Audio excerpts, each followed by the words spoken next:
This is the poem Song by Brigit Pegeen Kelly.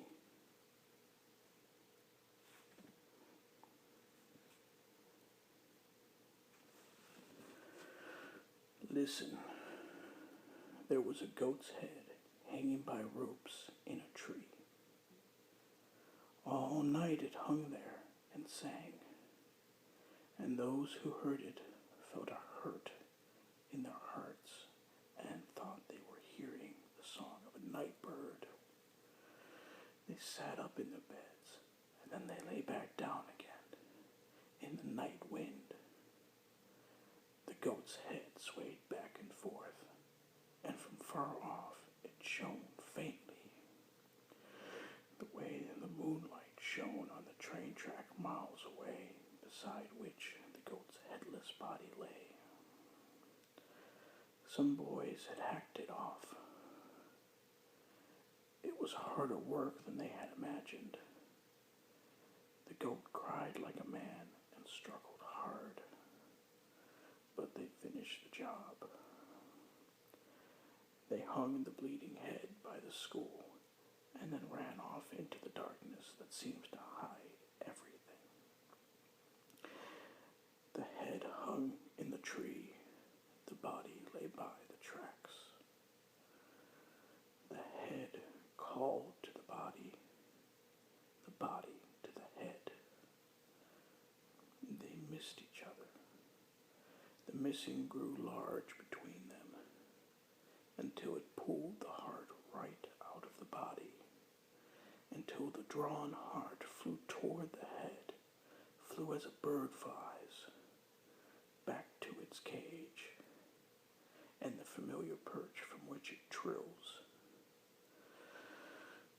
Then the heart sang in the head, softly at first, and then louder, sang long and low until the morning light came up over the school and over the tree, and then the singing stopped. The goat had belonged to a small girl. She named the goat Broken Thorn, Sweet Blackberry, named it after the night's bush of stars, because the goat's silky hair was dark as well water, because it had eyes like wild fruit. The girl lived near a high railroad track. At night she heard the trains passing, the sweet sound of the train's horn pouring softly over her bed, and each morning she woke to give the bleeding goat his pail of warm milk. She sang him songs about girls with ropes and cooks in boats.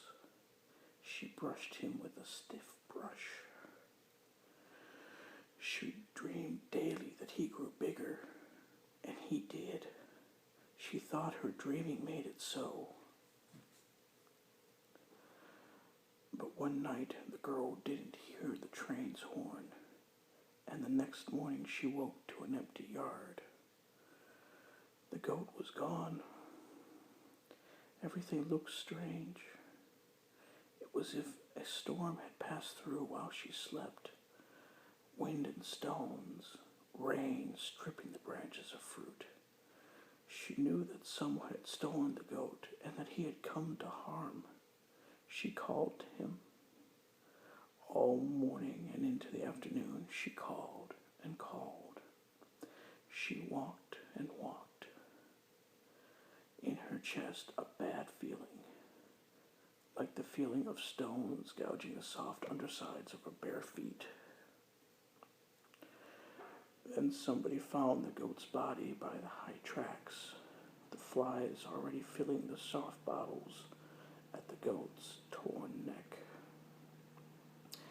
Then somebody found the head hanging in a tree by the school. They hurried to take these things away so the girl would not see them. They hurried to raise money to buy the girl another goat. They hurried to find the boys who had done this, to hear them say it was a joke, a joke. It was nothing but a joke. But listen, here is the point. The boys thought to have their fun and be done with it. It was harder work than they had imagined, this silly sacrifice, but they finished the job, whistling as they washed their large hands in the dark. What they didn't know was that the goat's head already was singing behind them in the tree. What they didn't know was that the goat's head would go on singing, just for them, long after the ropes were down, and that they would learn to listen.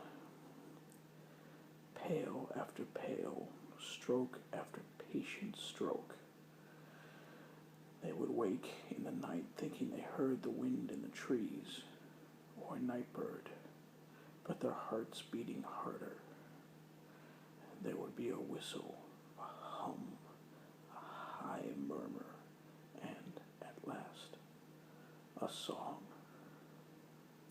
The low song of a lost boy sings, remembering his mother's call. Not a cruel song. No, no, not cruel at all. This song is sweet. It is sweet. The heart dies of this sweet